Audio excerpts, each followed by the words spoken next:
Hey, everybody. Welcome to Knowledge is Power Podcast Live. I'm your host, Tony Renfro, and we do this just about every week, every Sunday at 7 o'clock. You can catch us on our platform, Knowledge is Power Podcast. We are now on Facebook, Spotify, Instagram, YouTube, LinkedIn, Twitter, Apple iTunes, Amazon Music, and a whole lot more. Knowledge is Power Podcast Live is a platform to share information, very important information, by educating the Southeast Texas African American communities with valuable information on health, education, financial, politics, business, and etc. Hey, tonight our guest is the new Jefferson County Clerk. Yes, Roxanne Hellburg, and she's going to be joining us in just a few seconds. And I want to make sure that we got everybody on, and I want to pass on some information that you can know that early voting starts tomorrow. That's right, early voting starts tomorrow, and if you follow the link below, the ticker tape is. If you have any information, you can contact Jefferson County Election.com. .com. Okay, that's it. Yes, for all the voting time and locations. And early voting begins tomorrow, Monday, April 24th. All right, now I'll let Roxanne tell you the latest. Hey, hello, Roxanne Hey, hi Acosta Tony. Ellsbury. How are you? I'm Great. doing great. I know, Tony, it's a lot to say. Roxanne Acosta-Hellburg. Acosta Thank you. Hellsbury, yeah. I'm trying to get there. There's so much, but That's that's okay. okay. That's fine. I love it. I'm great. Hey, welcome to Knowledge is Power Podcast.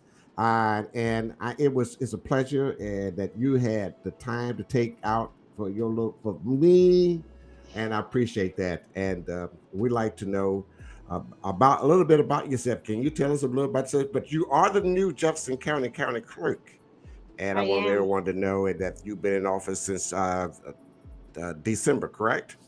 January 1st. I January the took my first. oath. Right, right, right. So, tell me how has it been for these last 4 months? Coming in, you stepping in from an election and going into another election, and this is your first election of being the county clerk. So, tell us about it.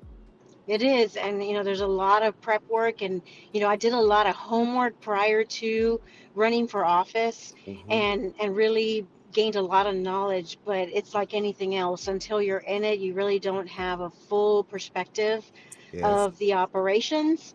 And so the last 4 months have been, it's been, it's been it's been okay.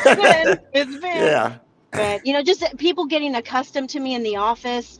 I accustomed to them, the format, the flow of work, and just not wanting to go in there and change things right away. I really want to understand and evaluate the internal processes. Yes. So it's just giving time to all of that, and then gaining the confidence of those that didn't feel like I needed to be here Yeah. in this position. And so just working to mend some of those relationships, and like you said, my first election out the chute for the political subdivisions, that being the city of Beaumont, the port, and BISD. So I have the privilege of serving in that capacity. People don't understand that as a county clerk, there's several elections that I have to conduct, and then there's others that I have the option to or not. And this would be one of them. And I'm just in glee that the individuals trusted me to do this for them. Well, okay, great. Now you, excuse me. I'm sorry, the throat. You now been it's been 4 months now, and know it takes time to get things in place and kind of you needed educated yourself to know what's going on also in its office. Now, did you have any issues during the voting, during the early? I'm sorry, mailing voting? Did you have any problem with that? Folks getting applications and things like that? So, not from my office necessarily, but people are very confused because individuals are allowed, either organizations, parties, the candidates are allowed to send out their own applications. Yes. And a group decided to print out our application off the website and mail it out on regular Y- paper. Ours Right. is on hard, harder paper. And that caused a lot of confusion in the community. We started receiving all these phone calls and emails, and we're like, what's going on? And and again, it's legal, they can do that, but that caused some issues. Yes. I mean, your next go around will be it must should be could be much smoother. You would think. Well, again, I don't control the parties or the candidates sending out the applications. Hmm. But just people getting acquainted with the process and Right. understanding that from our office we're going to send out what we have to legally in the right format, and it's going to be quality out of that county office. Awesome. Well, tell us a little bit about the voting process going forward, starting tomorrow, early voting. So hey, What do? we kick it off early. Yes, yes. What time do the polls open on Monday? eight 7 o'clock, o'clock 8 o'clock. Okay. tomorrow's 8 to 5. We have differing hours for next week. We are offering Sunday voting. And the voting process is very, very simple. And as long as you've registered to vote and you have a valid ID, please show up to vote. It's important, and this is a message that I gave out during my campaign period: is educate yourself on the candidates, what you want to see in your local community, because these affect it. These, you can pick up the phone and get in touch with someone and get something done, and hold people accountable. So my message is, let's step up, let's make our voices heard. And if you don't have confidence in the process, I'm a phone call away to answer any questions that may come up. Now, electronics. Are they able to bring electronics in? Phones, No. watch. You can't even bring your watch in. It's preferred that you do not have any type of electronic device. No cell phones within the 100 mark line. You need to shut them off if you have them with you. We're not going to, be searching bags and so forth, but we are asking that please be respectful. This is a law that's been in place for I can't give you the exact date, but it's been in place for a long time. Whether we practice it or not, it's surprising to see how many people are still like surprised by that. But you are not allowed to have any type of recording device, your cell phone being one. You cannot sit there and take pictures within the polls, for the privacy of everyone in that room. Okay. Well, now,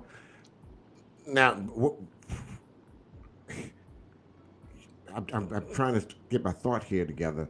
Now, can we bring our notes to the booth to know who So we're like voting for? Are they in the handouts? so that's been another question as well. If you cannot bring a candidate's information into the polling locations, so leave that outside. If you have a sample ballot that you want to use as a reference, a lot of individuals have questioned that. That's acceptable, but do not walk in there with a current candidate's information on your shirt or a cap or anything of that sort. But a sample ballot, we do get that request a lot, and that is acceptable. And so a sample ballot is acceptable. Okay, Hmm. it's so many different laws now, I and know. why I this is know. why we're here tonight, this evening, to kind of address some of these things. Now, the voting polls start. I'm sorry, the locations. How many locations we're going to have here in Beaumont area? So, being that it's a Beaumont race mainly, we Right. have 4 locations for early voting, and it's your standard. You have your Rogers Park, you have John Paul Davis, you have Theodore Johns, and then you have the last one. Help me with this one. Is I've is had it is it downtown the, courthouse? the court of my Okay. house is my house, and of course I'm going to forget that one because that's where I live. You know how it is. You always forget those Yes, first, but yes, yes. so yeah, you'll be in my house.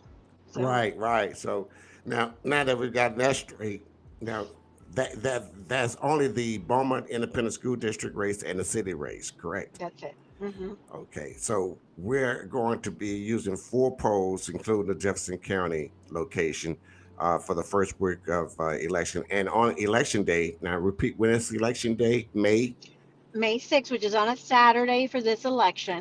May 6th, this Saturday. Great. And the Mhm. poll's going to be open from 6 to 6, correct? That's a long day. All of our, the specific hours are all on our site, but that's 7 to 7. Well, 7 to 7. On I'm sorry. Yes. it's okay, 7 to 7, and it's we have up to 14 locations.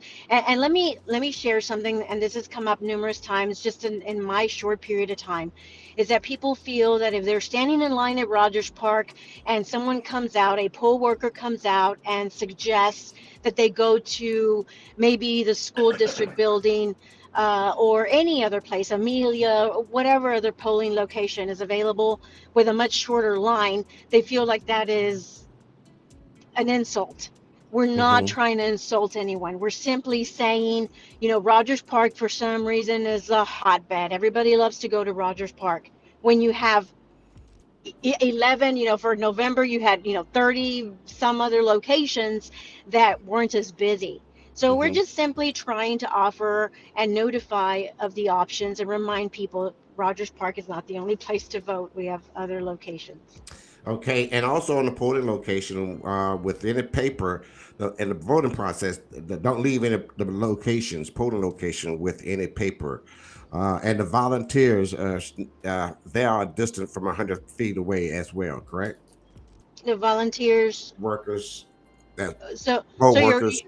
your poll workers, in Yes. the location, in the actual building that are helping with the voting process, Hmm. they've been instructed and trained heavily. November was our first time with this equipment, and so people weren't very comfortable Right. or used to it. But do not walk out of there. The piece of paper that you are handed when you check in and show your ID, that is your ballot. Yes. Let's That stop. is Let's your let's ballot. let's stop right there. Okay. Let's walk through the process so everybody Okay. can hear this. When you walk in the poll location, going to the desk, you're registering, right? Well, you've already registered to vote, and so Right. you're checking in basically You with your check it. ID. Right. You're checking in with your ID, your photo ID. Okay. Now, once you are in the voting booth, and you vote, you're handed a sheet of paper, a piece of paper, right?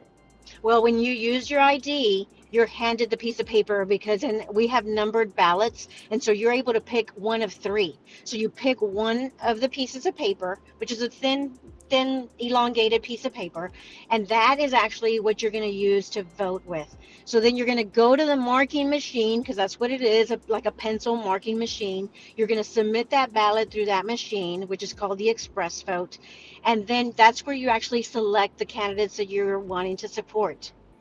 It's going to notify you at the end that you're done. It'll print out and you're able to verify who you selected. And that way you can make sure that what you marked is what's on that paper. So that's another form of, checks and balances. At that point, you have your actual ballot. That is what you have chosen. And it is not counted until you drop it in the scanner. So that is the final piece. There will be a scanner towards the exit doors, and it'll walk you through the process of how you deposit it, and it'll notify you that then you're done. And then at that point, you'll get your sticker and you're able to exit. So do not walk out of that polling location with the piece of paper that's handed to you when you show your ID. Okay, great. That's what I wanted you to explain. Hmm. Because I was a little confused on the last election a little bit, but I know there's quite a bit need to know that information. But again, people do not walk out with your voting after you voted with the the sheet of paper. You're going to drop it in the scanner on your way out the door. Uh, Hmm. Okay. So, have we missed anything going forward on starting tomorrow? Is anything that we left out that we need to address before we start working hard on early voting? Our individuals, the poll workers that are again in the polling location, many of them have been doing this for years, Tony, and so Yes. they're very familiar with the process. The laws, like you mentioned, are, I mean, it's a book. It's Yes. it's a book, and Yes. so we had training the last few weeks, and we just re-emphasized, whether people are familiar. We had a bunch of changes, right? You know, what a year about, Mm-hmm. and people were, it was a bit, it was a Right. lot, and Yes. getting used to Yes. the new stuff. So we did some retraining. Our poll workers are ready. They're they've been made aware that if anyone walks out of that place with their ballot, it's going to be their face on the front page news, not mine, because they're basically in control of those places. Mm-hmm. And if there are any issues with someone showing up and unable to vote, please call our office. We are available, and the judges have been instructed to do that because we don't want anyone walking out of the locations claiming that they were not allowed to vote. If you have registered and done that, it has to be done 30 days before the election begins. If you've registered and you have a valid ID and everything is in check, you are able to vote in your designated area. Great, great. I know the vote. I don't want to confuse anybody because I was about to say, they just passed a bill just over the weekend for countywide voting, but that's not going to take place this particular election. But yeah, one of the comments here is one of the candidates is commented that he almost walked out Terry War. He said he almost walked out the last election without that last stop to scan his voting process results. So he had to turn it back in and turn it back around and drop it in the scanner. So we don't want no one walking out the door with your voting results in your hands, please. Well, thank you so much, Roxanne Augusta Acosta, Hellsburg. Augusta Hellsburg. Our you're new getting closer, Jefferson. Tony. I'll tap a name in a minute. Our Jefferson County Clerk giving us voting information on this this voting election cycle. And before we go, Roxanne, is this anything we missed or anything you'd like to address before we go? I just, the voter turnout. November was, we're about close to half. These elections, the political subdivisions, the one starting tomorrow, the turnout Yes. is, I'm going to say, abysmal, for lack of a better word. We have close to 70,000 registered voters, and guess how many showed up last time? I'm listening. Take a wild guess, Tony. You have 7,000. We have 70,000 registered voters for this election, Right. and 15,000 ish showed up last Last round. election. Oh my God. That's horrible. That's horrible. I mean, we've been preaching this and we've been talking about this for the longest, getting people out to the vote.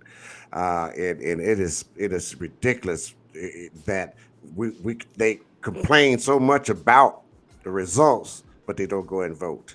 That's a horrible turnout, and we've got to get people out and make them know that we've got to do something about that. That is not good at all. But thank you again, Roxanne, and I appreciate you stopping in and uh, uh, informing us of what's going on in the voting cycle, this election cycle, and we need to all go out to vote. And I hope this be a very smooth operation for you this time. Okay. Thank you so much. I really appreciate your time, and I'm here to help. So anything that comes up, I'm here to assist Oh and figure yeah. it out. I will Figure it out. always, and, I'll call you and say, okay, I need you to come in and explain this to us so we can get to know what's going on. So I will be counting on you as well. Okay. Of course. Thank you so much. Thank you. Thank you. Thank you so much. And everybody, we thank you for watching us again on Knowledge is Power Podcast Live. And catch us next Sunday, same time. We love See you. ya.